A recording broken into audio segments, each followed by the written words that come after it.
On the simplest level, what the VCS, the Atari 2600, what that is, it's a combination of plastic and computer chips that enables you to play a video game, an interactive video game on your home television, which is something that never really happened before. If you're making an arcade game, it begins as a hardware project. If you need something more in the hardware, just put it in the hardware and you can use it in your game. The Atari 2600, we didn't have that luxury. The game was already in Grandma's house. It was already hooked up to her TV. And all we could do is make a different cartridge, sell that to the person, he plugs it in. It was the thing that made video games a worldwide phenomenon. And all it is it's a box that enables you to play an interactive game on your TV. But on a cultural level, that's such a huge thing to do, because there were two things that achieved that changed the world, literally changed the world. One is it put computers in homes. At a time where IBM only had about 10,000 PCs sold altogether, Atari had millions of units installed, and every one of those was a computer in the home. The other thing it did was it created an interactive medium with television, which was always a passive medium. Before video games, people were just zombies sitting on the couch watching TV. But video games turned people into zombies jumping up and down on the couch yelling at the TV. And that was a very different experience. And I think that was huge in terms of taking people from a passive state to an active state. And we're still learning the implications of that.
The entire reason that Atari created the Atari 2600 home console was to put their arcade hits into the home.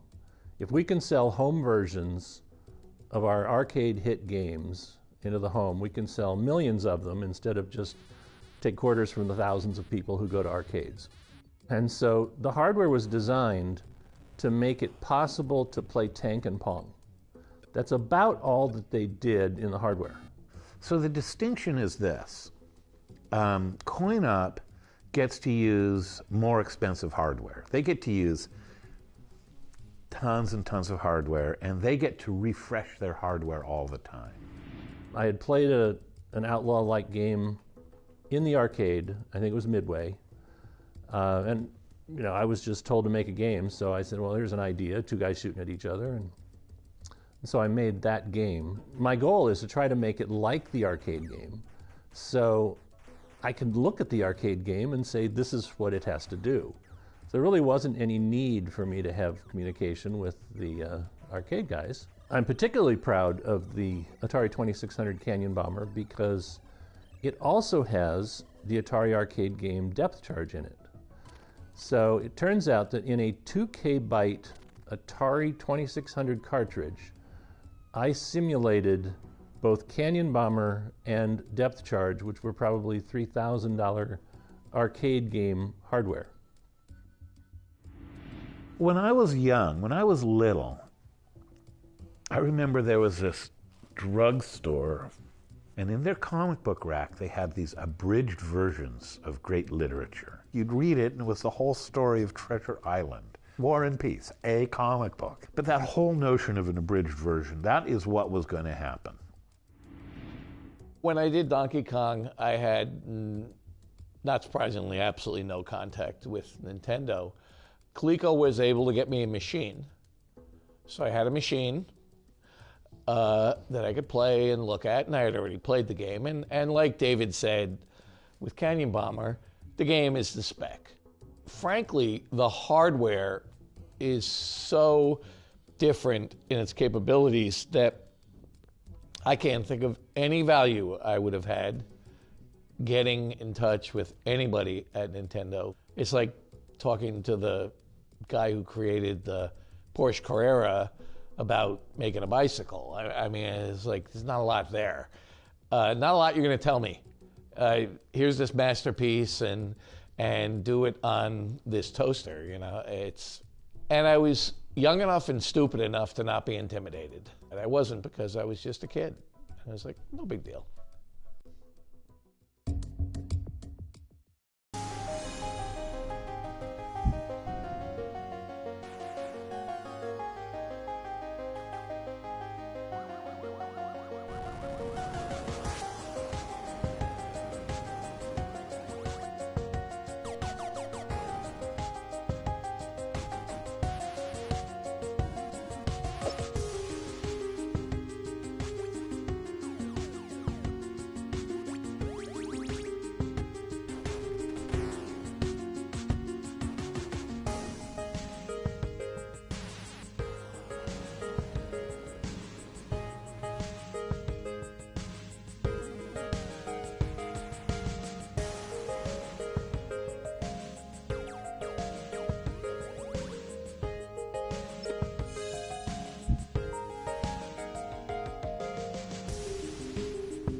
I'd have to say one of the more influential Atari games that hit me hard was Adventure. Adventure had been a very popular game.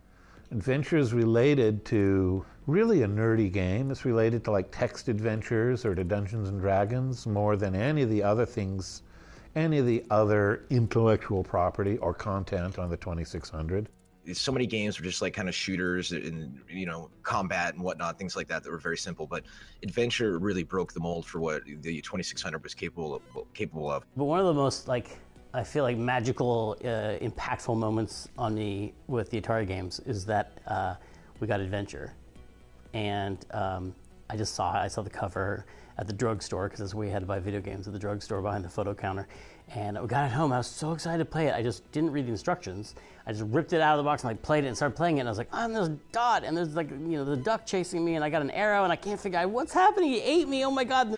The weird thing about Adventure was the dragons were supposed to be dragons, but they just looked like ducks. I don't know what they were thinking there. The bridge and the bat, and it was so baffling. I really loved that experience of somewhat confused experience, and I feel like that's actually something I love still in games now. When there's that moment of like, what the?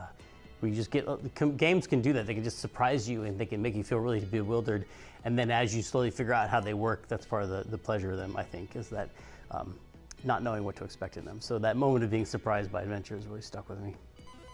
Another thing I like about Adventure that I try to incorporate is that feeling that the game is really alive. The characters who are in that world live even when you're not looking at them on the screen. Like when the dragon or the bat flies on the screen in Adventure, you feel like it's been on a journey. It's been somewhere. Oh, the bat went over and it stole the shield. It stole the sword, and now it's in the room. It's like you don't feel like it was just spawned in that room. It's been in another room doing bat adventures. And what it provided for me was a sense of mystery and exploration that would later influence the 2D adventure games that I would make that would help launch my career.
So one of the first questions they asked me at Atari was, what do you want to work on? So I just said to him, I said, what's the dirtiest, most basic elemental system that you have? And he goes, oh, well, that's the VCS. And I said, well, that's where I want to start. I mean, the constraints on the programmers were worse than I ever even imagined were possible. 2600 doesn't draw a screen. It doesn't draw anything. What it does is it has these little logic devices, these counters and shift registers that say, this is the start of the screen, this is the left side of the screen. The electron beam is moving to the right. I'm going to count. I know how fast the electron beam is moving. I'm going to count until the electron beam is somewhere on the screen, and then I'm going to change the color on the screen for a little itsy bit. There's only one console where you have to think about the electron gun moving across the screen and what machine cycle you're on and when you can show stuff on the screen. And that's such a fun and unique and annoying challenge that it really hooks you. It's the most fun I've ever had making a game. What do you say, Dave? Fun might not be the word. You know, it is the most challenging thing you could do. When we were doing it at Atari and at Activision, there were fewer than 100 people in the world who could do what we were doing. And that in itself was, you know, very positive, very uplifting. It's really a sense of accomplishment.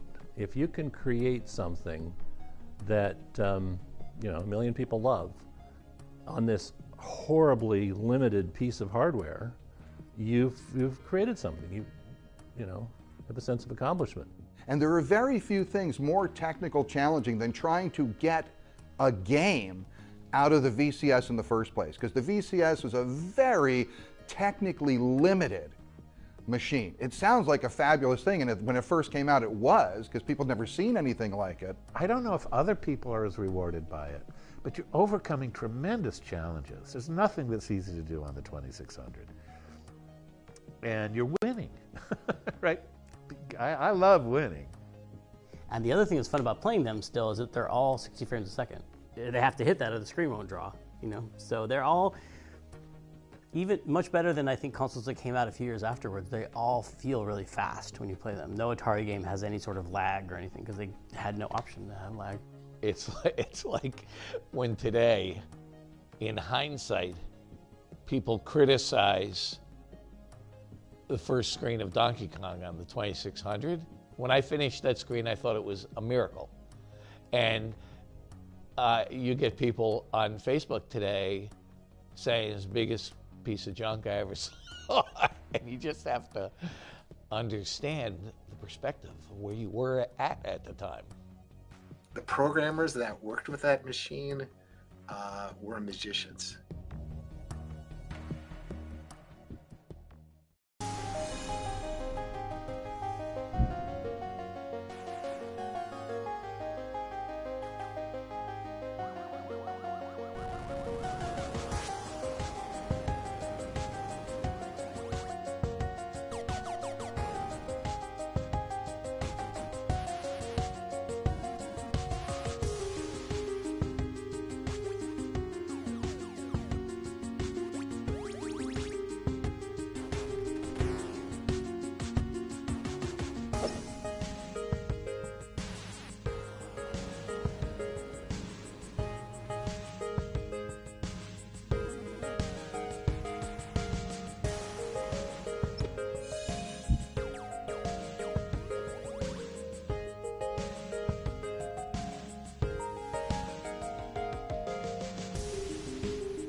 So I looked over this game.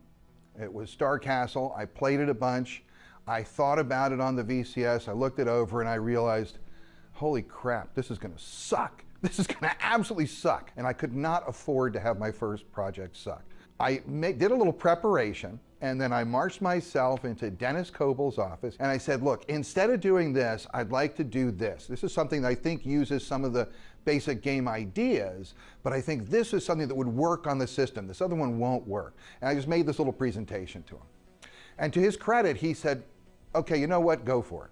The first thing I put up on the screen was an animated character. Most people use a block because they want to start working out their game mechanics and stuff like that. I put up an animation. That was the first thing I put up on a screen. And people would go by and they go, wow, that looks cool.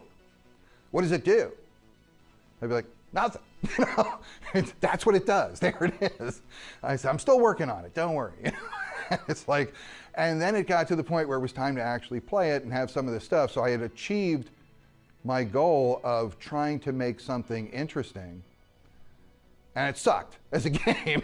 And I was exactly caught in the place I didn't want to be. So what I did was I started taking feedback, which was extremely painful.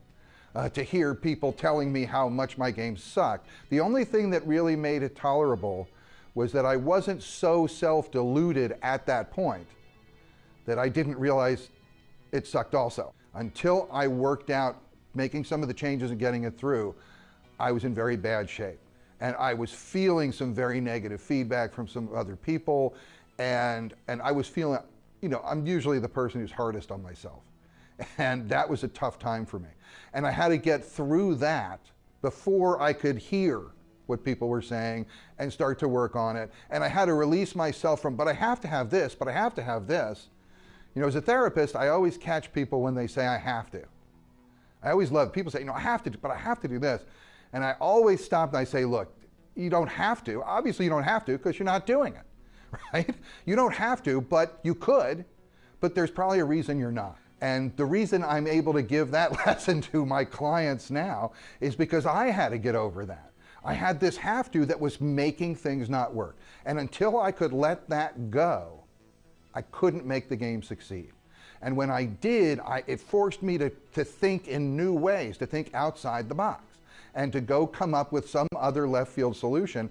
And when I made those changes, then suddenly yours was really good.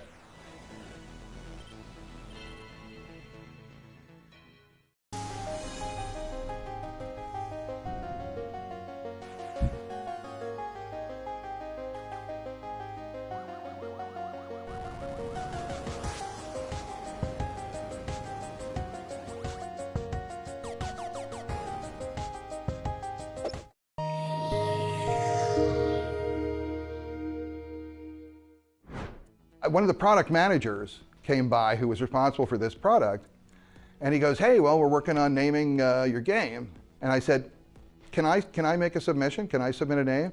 And he goes, sure, why not? I said, okay, I tell you what, come by here tomorrow morning. I said, you guys won't have it settled by tomorrow, will you? He goes, no. I said, come by tomorrow morning, I will have something for you. I will have a submission for you.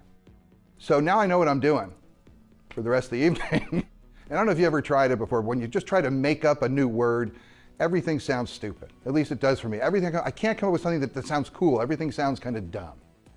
So being the algorithmic thinker that I can be at times, I thought, well, if I can't just spontaneously come up with some name, I should come up with a way to derive the name. I'll come up with an algorithm. It's a simple title. What's going on? Maybe I need an action thing. You know, because it's an action game, I need an action word. I don't know the name of the character, but I thought, you know, revenge. Revenge is a great action word because everybody wants revenge, right? So I figure I'll go with revenge, and now all I need is whose revenge is it? Now I just need the name of the character. And then I thought, well, one of the great ciphers is, you know, writing something backwards. That's never a bad idea. You know, the head of the company's name is Ray Kazar. And Ray spelled backwards, that's Yar. And Yar sounds pretty cool. It's got a Y in it, so it's got like sci-fi, anything with Y's and Z's, you know, and maybe an X somewhere. That's good sci-fi stuff. And I sat down and I wrote a 10-page story called The Yarian Revenge of Razak IV. And that was that was going to be the title of the game, The Yarian Revenge of Razak IV. I stayed all night in the office. I was done like 3:30. I just laid down on the floor in my office and got a little sleep. And then around 10, you know, in comes the marketing manager. And so I handed him the package. I go, here you go. This is the package for the story. I didn't realize it fully at the time, but what I had done was I had created the first backstory in the history of video games.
fly.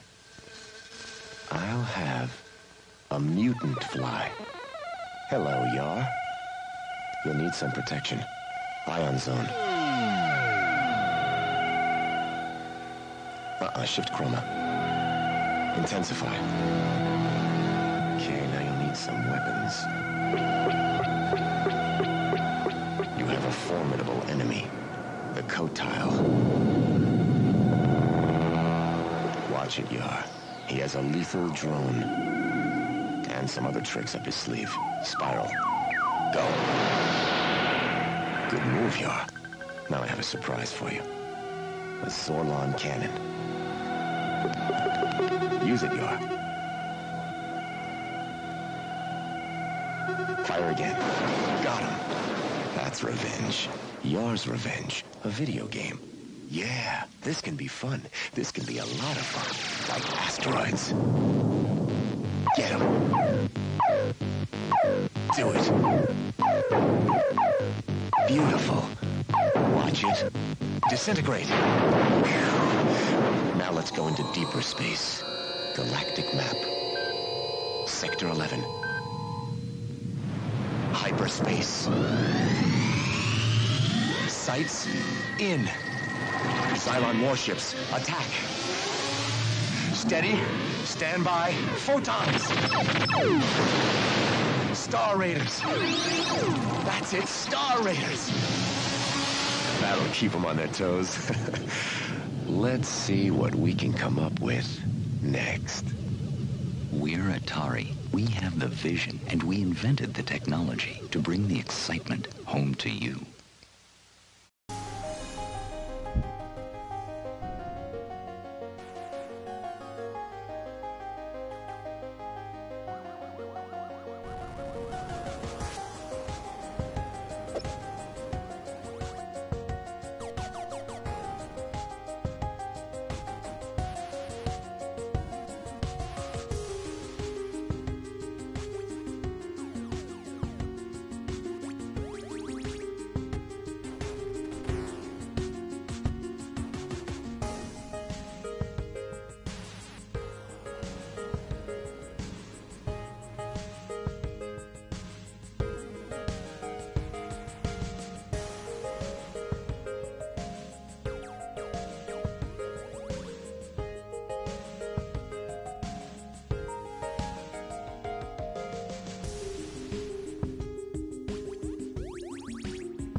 So Adventure was a really popular product, and we were there was some vibe around maybe a sequel to Adventure. And somewhere in there, I got the idea of doing a series of games that were contests with comic books, with real prizes made by Franklin Mint. We were part of Warner Communications, and somewhere along there, we had started to be doing bits of comic books with the games. And because Warner Communications owned DC Comics. Warner Communications, I happen to know, I don't know that anyone else was paying attention, also owned Franklin Mint, right? Franklin Mint being a collectible company. I don't know, they made plates and little figurines and stuff, I know, and medallions, and not my scene, but it's a creative world. It's hard to talk about this without going me, me, me. I don't love going me, me, me, but a lot of it was, I consider myself to basically have been the showrunner of Sword Quest. The concept was mine, the literary concept, the material. So the games are actually moderately literate and erudite, right? The whole story is put together as a lot like a Grail quest or something in Joseph Campbell. It would be a hero's journey, a spiritual evolution, a life. It's a story of a life, of a energetic, a magical life, right, through these mystical systems. So I embedded it in a lot of historical culture of mysticism, and sold the idea, and it went over big. It was brave. It was ambitious, it was audacious, and it had a certain je ne sais quoi, but I don't know what it is. I'll back up a little bit. There was kind of a bizarre effort to do a combination of Twitch and adventure game, to merge and to create an action adventure. I think Howard tried this in Raiders, right, where he tried to make an adventure game that was built into an action game and merge the two. So I consider Howard and I to be some of the pioneers of action adventure. Got to say this in a certain way. So you'd play this action game and maybe get a clue, a prize that you'd add to your inventory. And if you had that in your inventory, then you could unlock, then you'd be on this map. You wouldn't necessarily see the map, but you'd be inside a maze, and a door would open in the maze, and there'd be another action game there. And so it was kind of like a first-person adventure with action elements. That was basically, and I got looking back at it when I say it that way and knowing those are the times, it was very audacious. And it was actually very creative. It was really, it was really cool.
The 5200 was a tragedy.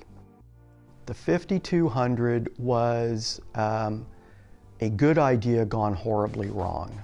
The big problem that we had at Atari, the thing that killed the industry more than any other one thing, even more possibly than the E.T. video game, is that it was the first product life cycle. No one had ever been through a major success video game console life cycle. So where does it end? Nowadays, when somebody comes out with a new system, they already are designing the next system because they know the life of a system. They know a console is good for a certain number of years, and then it's going to die, it's going to fall off, and that's when we need to be ready and prepared to come in with the new system. Holy crap, you know, our first machine is finally falling off the cliff. We need something. We have something. We can take the 800, 400, 800 computer, repackages the 5200, spit it out, and we can do it. So the 5200 was basically what the 400, 800 was going to be 3 years before. It's a tough business. Business is cruel. And you know, like I say, I'll say it again, it was the first time anything was being done. No one knew. And what happened was the Atari 5200, it grew very large because marketing wanted perceived value, so bigger was better in some respects. And then marketing got really focused on the Intellivision, and Intellivisions had a bunch of buttons. They had a keypad, and they had this disc with 12 distinct regions, and so hey, if we put an analog stick here, and one that doesn't self-center was the great idea, this will be a better marketing message than the Intellivision controller. And of course, it was a horrible experience. The company lost focus on what was important, and it was gameplay's important. You know, good games sell, bad games don't. If you've got a bad control mechanism, doesn't matter how good the graphics are. It's not going to be fun to play. Now what do you do? So, and that was the thing. Engineering we really wanted to do something cool, right? We wanted to do like a real next generation because the 400, 800 was already last generation. The engineering team and the creative team, the game designers, we were so upset, and we all felt that we were making a wrong decision with this controller, that we put together a petition to upper management, and we just explained that, you know, this is a great product, the control is lacking, we've got some other alternatives we want you to see, and my name's number 3 on the list of the petitioners. See, I wasn't someone who signed petitions so much as talked to people behind the scenes, because I always felt that was more like the way you operate in a corporation. And but I definitely put the word out whenever I could that, like, you know, this is something we either should have done a few years ago or, you know, can't really do now. We told marketing, hey, we could make this 2600 compatible. They didn't want anything to do with that. They said they must be very separate and distinct. We can't have backwards compatibility, which at the time we thought might be a great feature. It's a good way to get people that have these Atari games already and keep them on the Atari platform instead of giving them an opportunity to jump to another platform. And so we designed the product specifically so that you could never have 2600 compatibility. About 2 months before launch, they demanded 2600 compatibility. And at that time, we had to build an adapter. And then we actually had to modify consoles that were already made, the first ones, to work with this adapter. And we called this thing the piggyback parasite. We were just horribly embarrassed by that situation. That never should have happened. There was some big time denial, you know, around Atari, because nobody wants their parade rained on. And when it's the best parade you've ever imagined in your life, nobody wants to see a cloud. You just don't want to see it. So we didn't.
When you have a tragedy, and I do believe that the fall of the video game industry in the early 80s was a tragedy. It was a tragedy to many, many people.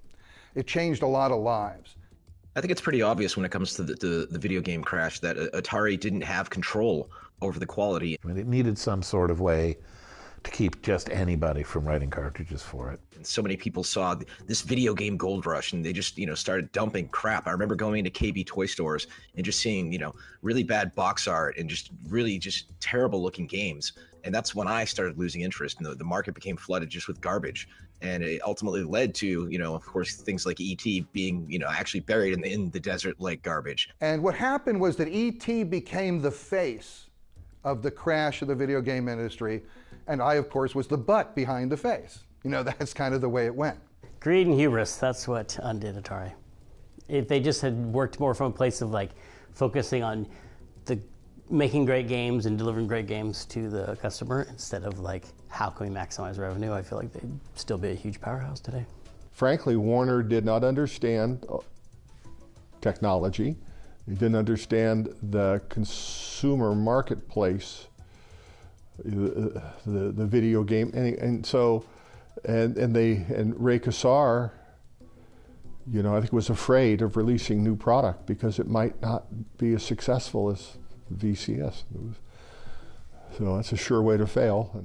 I regret that we didn't have a new console by '84 that would have made it so that Atari continued to be a really viable business.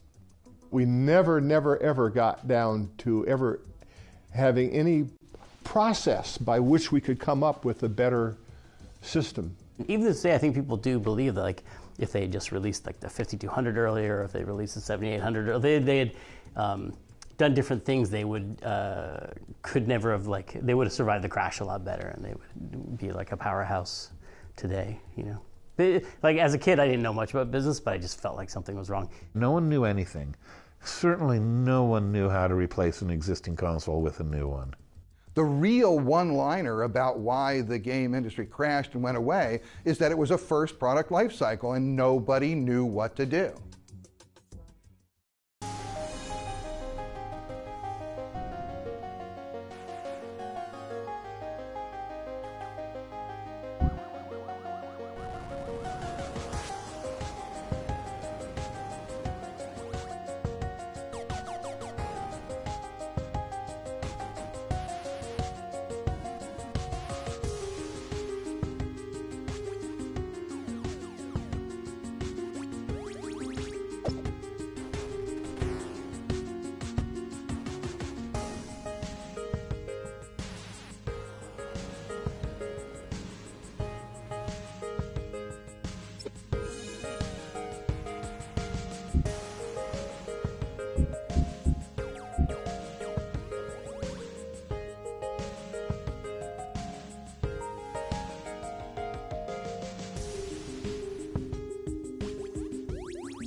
there's this funny time period in the history of, if I wrote a book on the history of the video game industry, there's this funny time period where we had left Activision and we went from this fabulous AAA office complex, beautiful. We had more space than we needed by a factor of 5, and we went to the most horrible office in Midland Park, New Jersey, in the basement of an optician's office.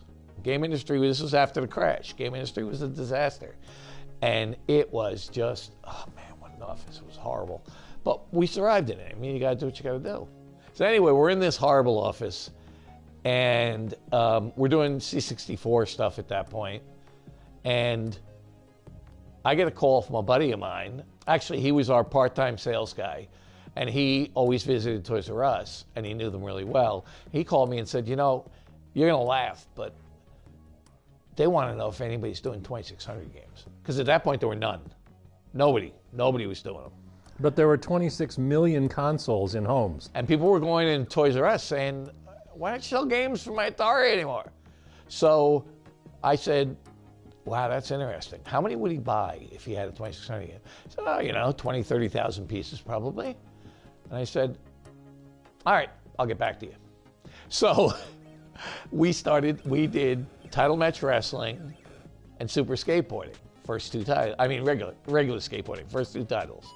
And he loved them, and they sold like crazy. And at that point in time, we were the only people in the world making games on the Atari 2600. My phone rings, and it's the Tramiels. So he did some 2600 games. You know, do a couple for us, because word got around. There's actually a need. And then Activision calls and says, do some 2600 games for us? And I said, well, why don't you guys just do them? He goes, well, you know, if I could be completely honest with you, we don't have anything. We don't have the specs. We don't have manuals. We don't have the equipment. He said, we couldn't make a 2600 game if we wanted to. So could you make something for us? I tell people that, they're like, who the hell wanted 2600 games? You know what? No one told consumers that there had been a crash. No one went to their house and said, you don't like video games anymore. Because that's what Toys R Us and Walmart said. People don't like video games anymore. But the people at home were sitting going, God damn, I'm tired of combat. Isn't there something else I can play on this machine? So it was good. We had a great run there. We made a lot of money off those games.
How's business? Morning. Terrific. How do you keep track of your customers? My Atari 400 home computer. Excuse me, Dad. Why Atari? Shopped around. It's a lot of computing capability for such a low price. You use it a lot? Sure, life's not all fun and games. There's homework, I even program. Uh-huh. Atari has lots of software, not all the others do. And of course, only Atari has games like Centipede. Games?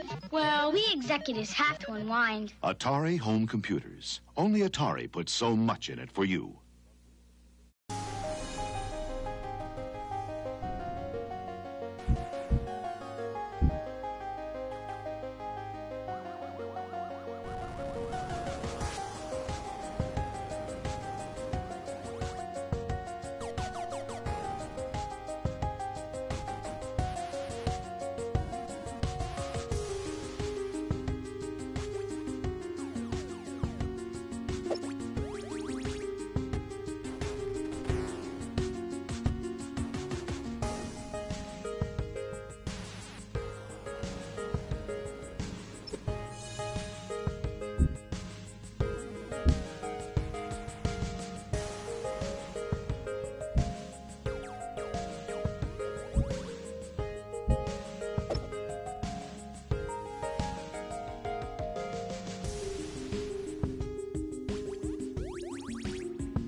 Bought a home computer, huh? An Atari 800 home computer. Nothing but the best for my son. Why Atari? Atari makes computers that, you know, seem friendly, part of the family. Want to show off? Sure. They're real easy. Terrific software, huh? Nice graphics. And how do you like this for sound capability? Impressive. It sure is. So what's his first project? Soon, the alphabet. A is for airplane. Atari home computers. Only Atari puts so much in it for you.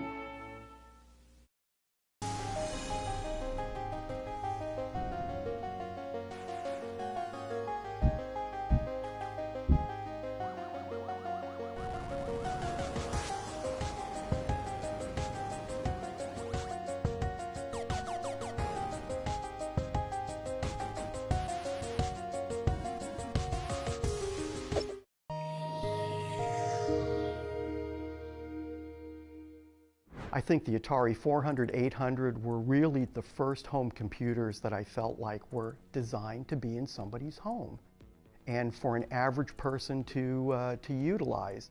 Atari, you know, made some interesting decisions over the years. I mean, they were #1 in the world in making video games, but they saw home computers were coming. And Apple II was out, and they said, we got to compete with Apple for, you know, computers. So it came down from on high that we were going to make a computer like the Apple II, but better in some way. But the engineering department said, hey, we're video game people. Why are we doing this? But they were told, you will do this. So what actually happened was the engineers made the Atari 800 into the next best video game player. It had all the sprite capability, it had coprocessors in there. You know, the first GPU in a computer was probably in the Atari 800. All of this stuff was going on in the engineering department, and yet the management thought we were making a computer. We were really just making a video game that we could make cool games on. My participation was mainly on the prototype pre-production side. We had this very sophisticated, allegedly sophisticated, internal interactive test system called the PIT system that we couldn't get a single unit to pass. Labor Day 1979, can you guys work overtime over the weekend? We need to hand build some production units because we need to put them complete through the entire process. They need to be completely finished, consumer product in the box. We need these for J.C. Penney's so that they can make the holiday catalog. So we worked, I actually didn't leave Atari for about 3 days, hand building these units. And it was like 4 400s and 4 800s to ship on Monday to J.C. Penney's. They received them at their warehouse, they took pictures of them for the catalog, and then they immediately shipped them back to us. That was it. That's what we needed to do to get this product out. My main contribution to the Atari 800 operating system, I created a language similar to PostScript that could draw lines and squares and circles and vector graphics drawn into the bitmap of the Atari 800 and put them into the operating system so that I didn't have to put it in any of my games. So I could borrow from the operating system stuff that I'd put in there and use it when making games. So yes, we were tasked with working on the operating system, but we did it our way. We did it in the video game method. The idea came up that maybe I could get one of these machines for Christmas, and I thought I was going to get an Apple II because that was what I had at school and what I thought was cool. But I got an Atari, and it was an Atari 800 with a tape cassette drive. You know, at first I was like, oh, it's not an Apple, but you know, it's my own computer. It's super exciting.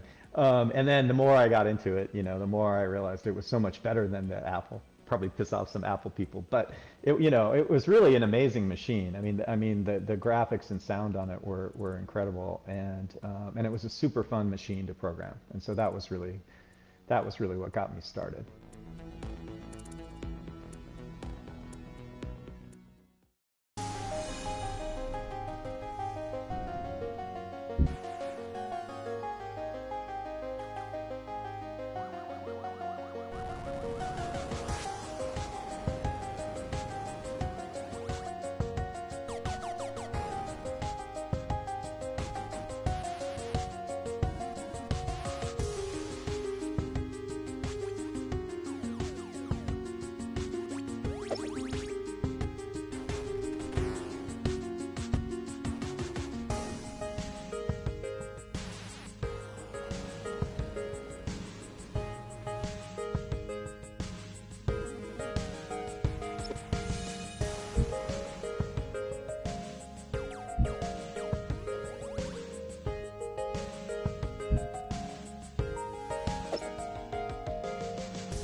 We had access to the 800, 400, you know, pre-production models for probably a good year before they ever hit the marketplace.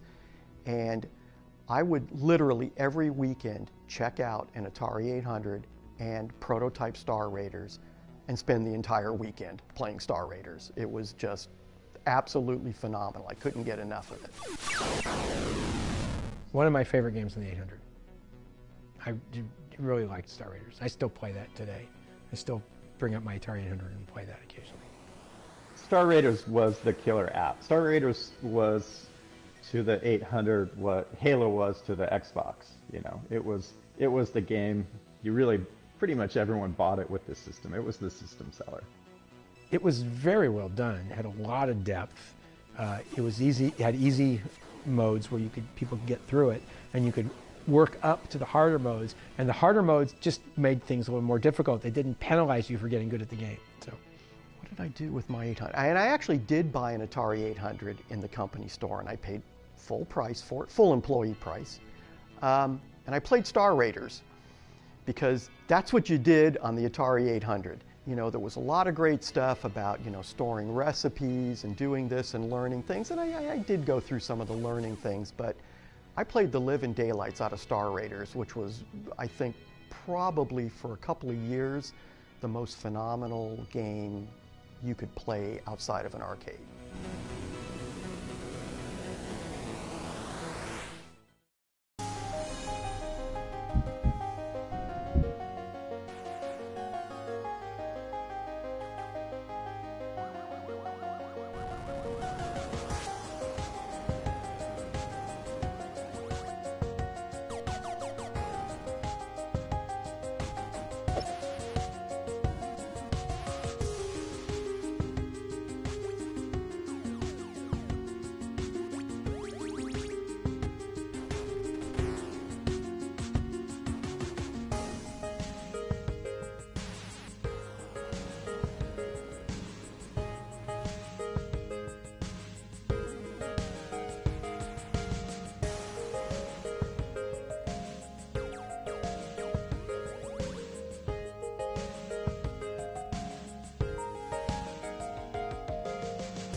Atari brings the computer age home. Okay, Ma, what's the capital of Nebraska? Come on. I'm trying. Atari home computers can teach you or reach you with important information anytime, day or night. I already checked the computer. The Bears lost. How about the Lions? Oh, you owe me on that, too. And if your jump shot is a little off, we can help you there, too. Hey, guys, how about a deal? The car tonight for Atari basketball. No. In fact, there's no end to your possibilities with Atari home computers. They're easy to use and afford. But best of all, they just might be the wisest investment you'll ever make. Watch this. Hey, Mom. What's the capital of Delaware? Dover. I told you she's smart. Atari home computers. We've brought the computer age home.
These families are learning about home computers. The family with the Atari home computer is learning Spanish, German, French, Italian. The other, no foreign languages. The Atari family is learning 3 programs teach us to program. the other. We've only one. And while the Atari family learns to play Centipede Star Raiders and soon, E.T. the other learned We made a mistake. over 1,000 programs featuring the world's most popular games, but sorry, only with Atari.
There were so many things near the end of my early days with Atari that I wished, like everything we felt was underappreciated. Like I bought a Lynx and I was trying to find people to play the Lynx with me, and everyone else had a Game Boy. And I was like, you guys, Todd's Slime World, let's do this, let's play Warbirds, come on.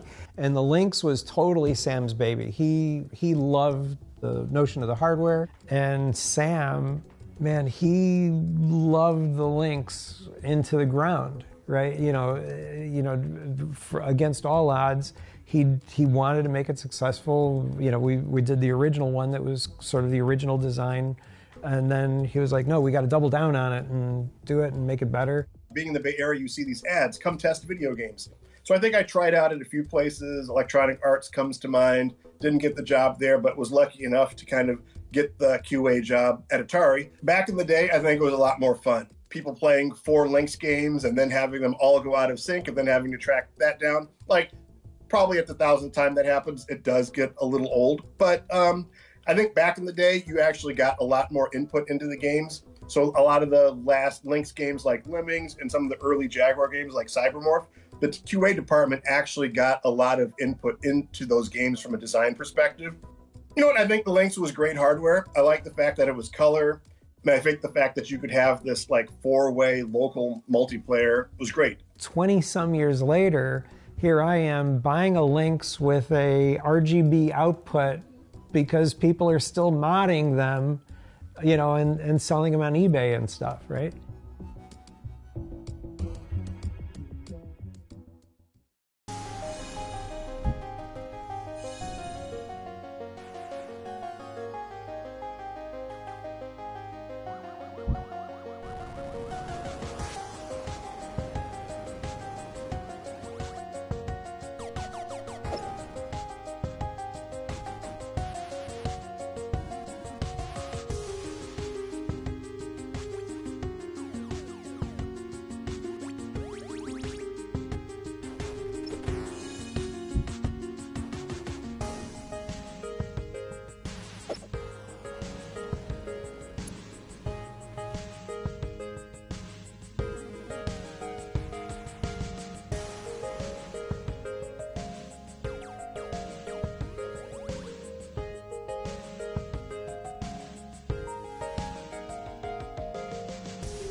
I remember sitting in the room with Jack, and Jack saying to all of us, let's go back to our roots.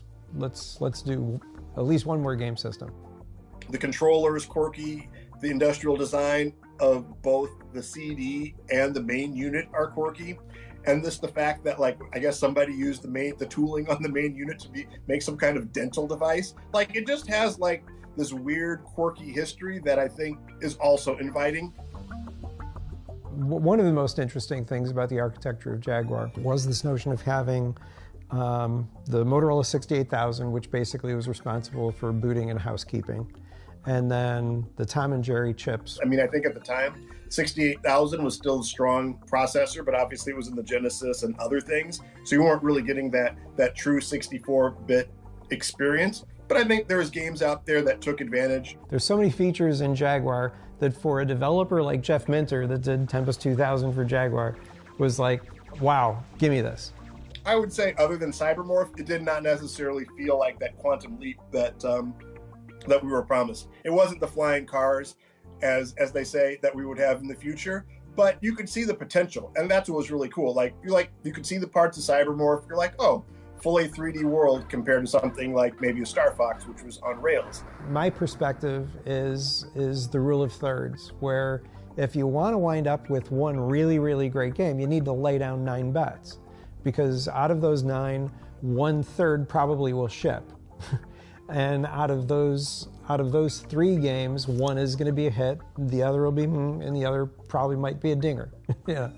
there just wasn't enough momentum behind the Jaguar at that time to be able to do that when Sega and Nintendo were basically already on their third and a half generation of consoles, at those times. I mean, if Aliens vs. Predator came out as a launch title, maybe the history of the Atari Jaguar might have been slightly different. I think there are a lot more Jaguar fans today than there were when the system actually came out, and it's cool to see people enjoying the system some 20-odd years later. I believe everybody appreciated the innovative aspect, but on the other hand, the software was late, some of it was a little janky, but I think just saying, time heals all wounds, to go onto the Jaguar forums now and look at the love for the system, honestly, like somebody that worked on it, I can't say that I completely understand it, but I totally appreciate it. I'm like, where were you guys like 20 or 30 years ago? Like you would have made my life like a heck of a lot better.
I feel the best Atari games ever made have been made in the last 5 years.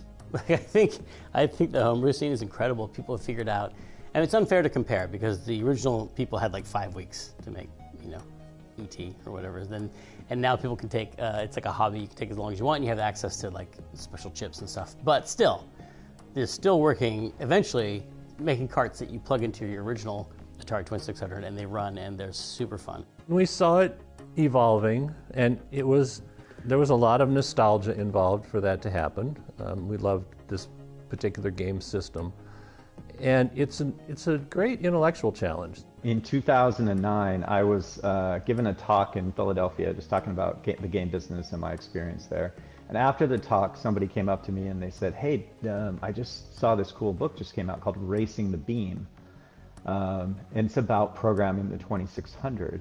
And since you mentioned that you worked on the 800, I thought you might be interested in this book. And I'm like, it does sound really interesting.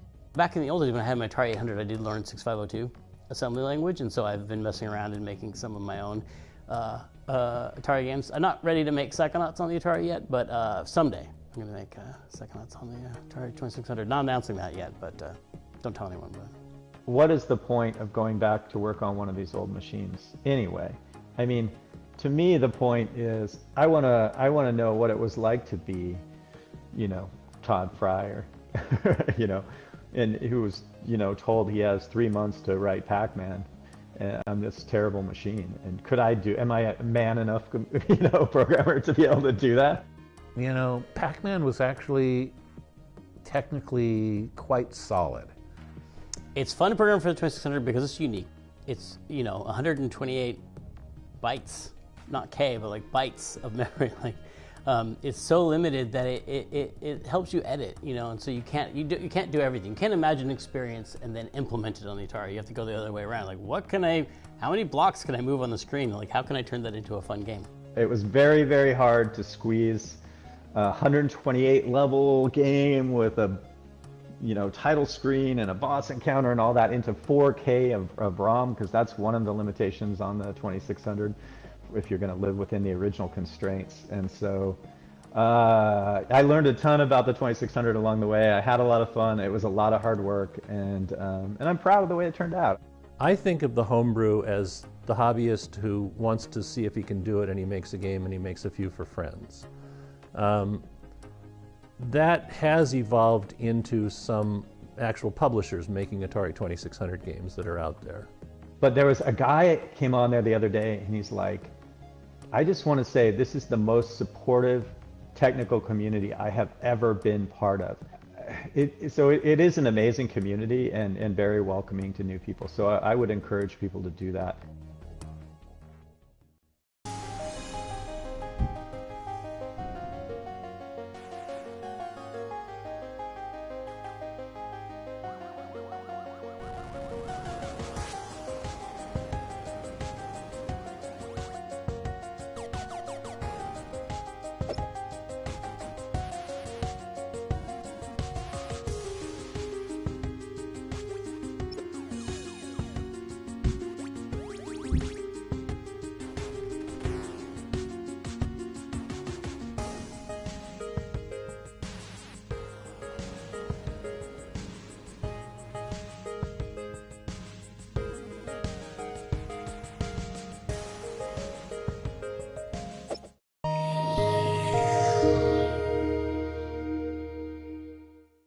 There was no console war in the beginning. There was, you know, in the beginning there was only Atari, and the children looked upon it and saw that it was good and bought Atari, and then asked for Atari games for every Christmas and birthday.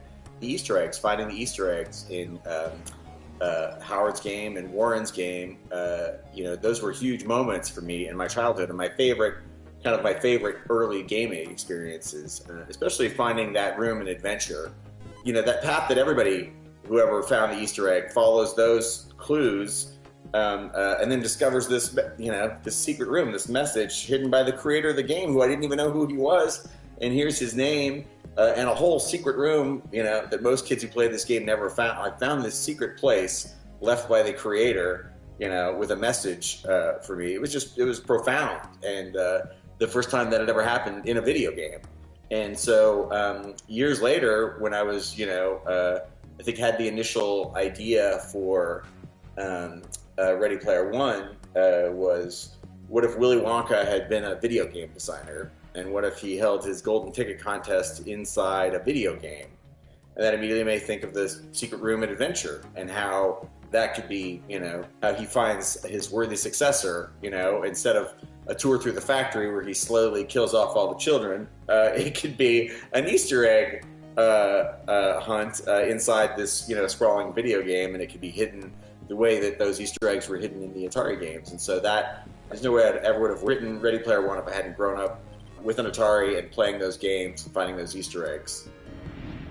As I was reading through it, there was just so much familiarity in there. It felt like, as I was reading it, that the person who had written it, that like I grew up with them, because some of the names that were in there, some of the locations, some of the references were things that I thought only I knew, and nobody else in the world would understand or appreciate any of it. my literal opening, my email to him, before anything blew up on Ready Player One, my literal opening was just like, we have to know each other because there's things in this book that like only I know. Like, where did we meet before? That was the beginning of our full communication, which led to the stacks. He read Ready Player One and it spoke to him, and he sent me an email that said, hey, I make video games for a living and your book really spoke to me, and if you ever want to make a video game, let me know. And I was right in the middle of trying to figure out if I could somehow do a promotional contest for the paperback that mirrored the contest in the novel. I wanted to do some sort of contest with 3 video game challenges and a grand prize at the end of it. And because Mike made that offer, I took him up on it. I'm like, oh, well, we could make an Atari game that you have to beat as the first challenge, and it could be the game that Wade makes in the novel. Part of what made the book feel like it was written for me is because of the context around the 2600 rite of passage in there. Because for programmers in the game industry, 2600 is this really difficult platform to develop games for. To get anything to even appear on screen, to get anything to even work correctly, you have to just break your brain and rid it of everything that you understand about how games are developed today and go back to this kind of like primitive, primordial way of coding. And so for a lot of programmers, it is a rite of passage. If you can do that, you can do anything.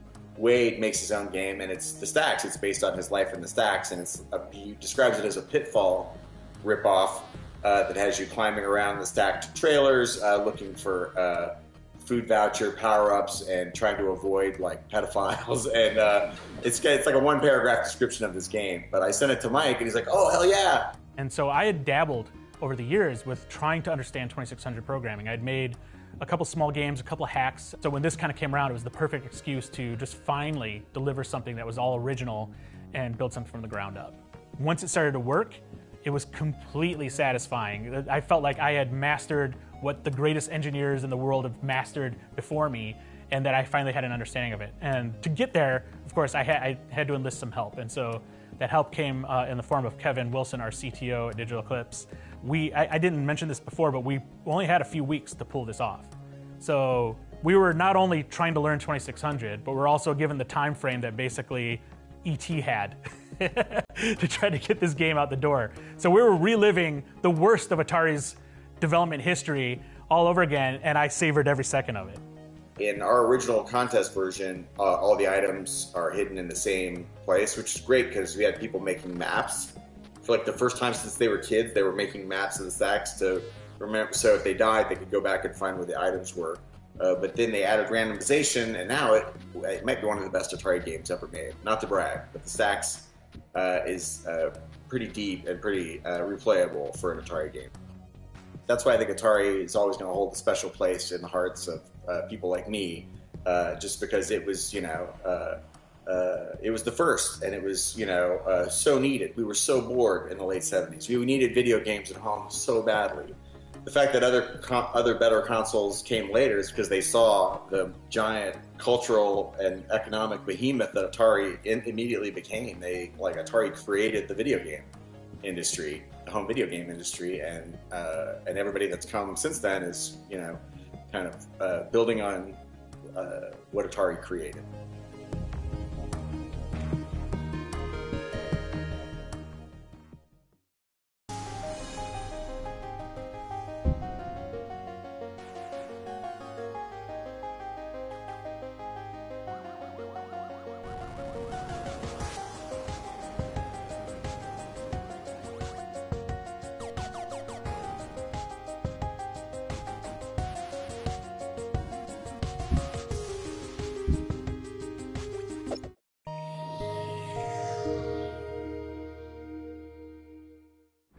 When we started, video games were almost considered to be a bastardization of this wonderful technology. Why are you using it for fun when you could be creating missiles? I think we stood for innovation, and also we were the genesis story of the video game, which is kind of important. So I think you always have a hallowed position when you're the first. Yeah.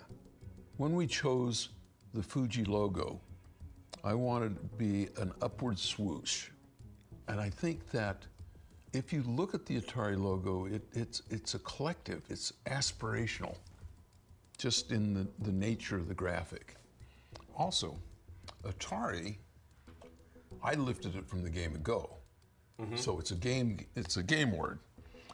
But I hadn't realized that it also means bullseye. Right. It also means jackpot. So, you know, it's got this affirmative. In fact, I was talking to a Japanese guy one time, and he says, very good name, Atari. Perhaps a bit boastful for Japanese. You're like, spot on for Americans. Spot on for Americans. Yeah. One of the ethos of Atari was work hard, play hard. So we always had games, not just Atari games, but foosball and pool tables in the snack rooms and what have you. What that said was, we don't care when you come to work. If you come to work, get your job done, we're okay. We're all adults here. And we don't care how you come to work. You want to wear tennis shorts and blue jeans? Do you want to wear a tuxedo? We don't care. We had one guy that liked to wear ball gowns, but that's another story. I could tell some stories, though, about how I used to mess with the people who copied me. Oh, please. Oh, I'd love to hear that. Okay. Atari started by building games that you could do in a garage shop. You know, so anybody that had a garage shop could copy us. And so of the 150,000 estimated Pong-type games that were created, Atari only shipped 30,000 of them. So we got less than a fifth of our market. Right. You know? And so as we innovated, people would start copying us. And I thought, I'm going to get them. So I had our semiconductor suppliers. We were kind of a big deal in the semiconductor industry because they were selling a lot to the military and that sort of thing, but they'd sell 20 or 100 chips. We were buying thousands. Right. And so I had them mismark the chips. So that we had... That you guys were using. That we were using. So if somebody tried to reverse engineer it. So wow. if they reversed engineer it and just bought off the shelf those same numbers, they'd populate the board and they wouldn't work. Did you ever hear of anybody doing that? Oh, yeah. We in fact, brilliant.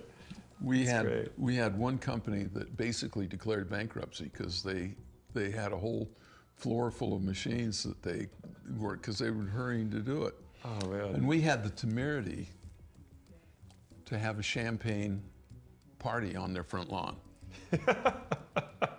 We celebrated their demise and invited them, of course. Did they show up? No. What do you think Atari's role is, not just in video games, but in popular culture today? Well, I think that Atari has an unassailable role as being the Genesis story. I believe that it is understood by a lot that it succeeded because of creativity. 30 of those years, it was kind of in hands that were not kind to it. Don't say anything bad. So I think that pieces of the brand were damaged. Not irrevocably, but it could have been husbanded better. And so right now, I think that it would be good to take the innovation legacy and push it forward into the future.